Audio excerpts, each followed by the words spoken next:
My name is T.S. Sudhir and you're watching Study with Sudhir, your digital classroom. You may have read a chapter a particular time. You may have read it twice, but you also need to revise it so that whatever you have studied, you actually remember it well in order to answer questions from that particular chapter pertaining to that particular concept well in the examination. But is revising just about reading the entire chapter all over again? No, never do that.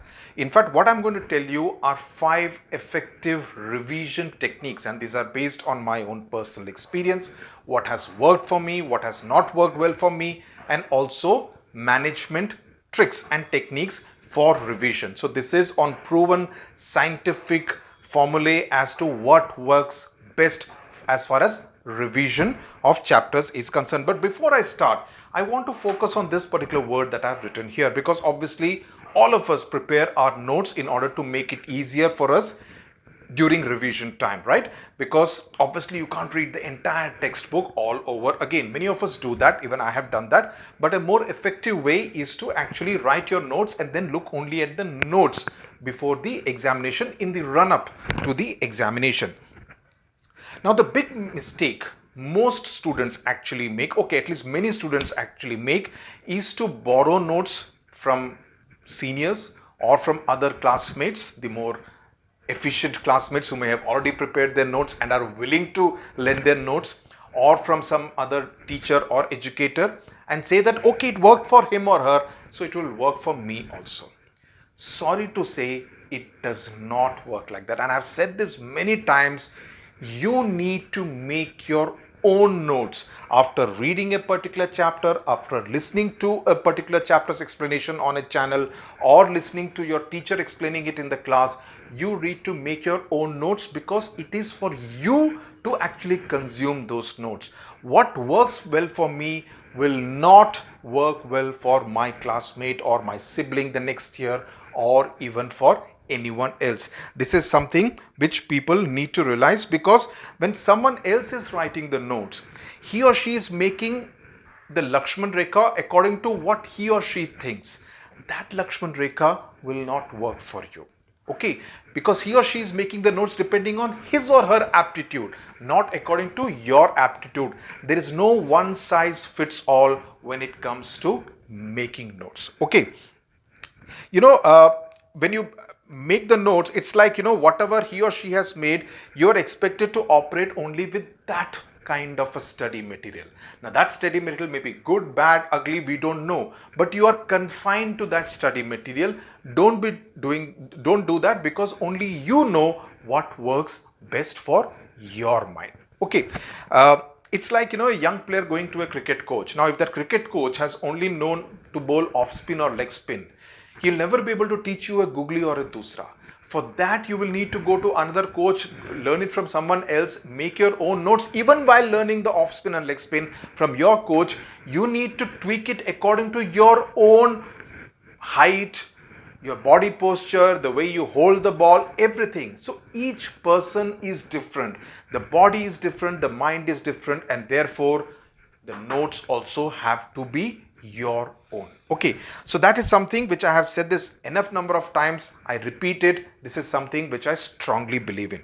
Now let's come to the 5 techniques. The first technique is active recall, and this is a mistake most students make during the revision process. Now, what exactly do I mean by active recall? What we actually do is passive learning. We open the notes, we open the book and keep rereading it. That does not work. What you need to do is active recall during revision time. I'm not saying during the first studying or the second studying time, but when you are sitting down for revision of a chapter, after you have read it a significant number of times, you need to practice active recall, not passive learning. Now, essentially what this means is, after you have read the book, close the book and try to recall a particular definition, a particular concept, a particular part of the chapter, whether you are able to recall it actively without the help of the book being open in front of you. That is something you need to test your mind, whether your mind is able to recall what has been fed into it. Okay, whatever information you have fed into the mind, whether it is able to reproduce it while in a reading speaking format or in the examination format. Now, what makes active recall an efficient revision technique, and that is what we are really focusing on. Super tips, efficient tips. It makes it an efficient revision technique because it helps to retrieve the info from your mind. So in that sense, it tests your mind, how efficient and effective it has been so far. It puts it to work instead of just rereading, because when you're rereading, you are doing it almost in a very sleep mode kind of a format. You're not testing your brain, right? And therefore, in that sense, the mind becomes a passive partner in the entire revision process. You need to make it an active partner. Very important. This is something which I strongly urge each one of you in your own interest to please adopt active recall and not do passive learning. Okay. The second one is question the mind. Now, what does question the mind really mean? I'll explain it with the help of an example. Now, also when you're writing your own notes, which I just now pointed out, try to write it in a Q&A format, question and answer format. Instead of just writing the definition, write it in such a manner that you're able to kind of address how it will be asked even in the examination, right? So in that sense, you challenge the brain and help it process more effectively and efficiently. Now, how do you do that? Let's take an example from, say, the sense organs chapter in biology. You read about the part about what happens when a person moves from a brightly lit area into a dark area. For example, when you enter a cinema theater, right? Now, usual tendency is to kind of highlight the portions in the textbook with a highlighter, right? And you keep rereading it and you think, okay, revision ho gaya. That's passive learning.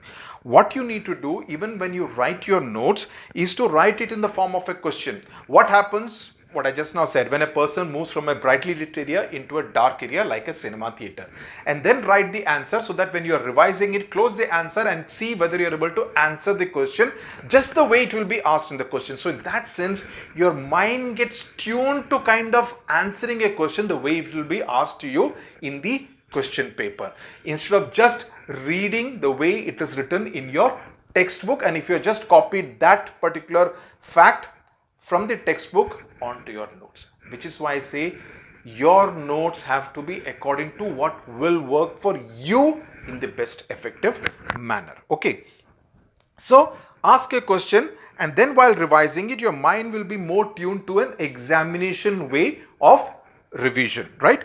And not just memorizing facts. You're testing the mind at the same time, not just feeding it. Okay, because if you're just doing passive learning, you're only feeding the mind. The third one is facts and concepts, and there is a difference between the two. Okay, the fact is that the growth hormone is also called somatotropin, but the concept is what the deficiency of growth hormone can actually cause in a body. That is the concept. The fact is something which you just need to remember. Somatotropin, you can kind of think of it as a code, ST, and you just feed it in your mind that that's how I will remember it. GH, growth hormone, and somatotropin. But also, if you have seen an illustration, you will be able to recall it better with the help of visual imagery. You have seen an illustration, a photograph, and be able to kind of relate it in your mind with the help of some smart codes. That is something you need to train your mind for. So, understand, don't do rote learning. That is something very important. You need to find a way of revising all these different kinds of concepts. The fourth one, of course, mind maps, smart codes, flow charts. That's always a very efficient way of doing revision, because many students, what they do is they take a highlighter and keep highlighting different parts of the book. So every page in the textbook or in the notes ends up looking like one rainbow, right? Well, I would wish you get a rainbow of marks, but your every page, if it's going to look like a rainbow, sorry, it doesn't kind of attract me to kind of even assimilate. The mind goes blank. There are just too many colors, blue, yellow, pink, red. I am not able to adjust. Whereas if you do mind maps, smart codes, flow charts, it's a more smart way of actually revising your chapters. It's like, zipping up a large file in order to save space on your mobile phone. That's what you need to do. That's what mind maps, smart codes, and flow charts actually do. Okay, they tell the mind in a more smart manner how to get the information. The final one is practice without seeing, especially with connection with the diagrams in subjects like biology. Close the book, draw the diagram. Now don't look to make it the most artistic piece of work. Look for accuracy. Your heart has to look like a heart. It cannot look like a kidney. Your eye diagram has to look like an eye. It cannot look like the ear. So the accuracy is what is going to get you marks, not the visual appeal. Of course, it cannot be an untidy piece of work. It cannot be very bad looking, but accuracy is what is going to get you marks, and your ability to mark the different parts of the human body, the eye, the ear, the heart, etc. So that is what. So trust your brain to recall without seeing the textbook. Close the textbook, draw it, then check it how accurate you have been and how close you have been to the actual thing. So as I said, the best way to revise, the smart way to revise is actually by testing the brain and trusting your mind to be able to recall. Active recall, questioning the mind, really the best ways to indulge in good revision, and I trust and I hope you do that through December, January and the first half of February if the examinations are indeed held on schedule. That will really help you. I hope this video has been of benefit to you. Do write in the comment section on what you think. Thank you very much for watching.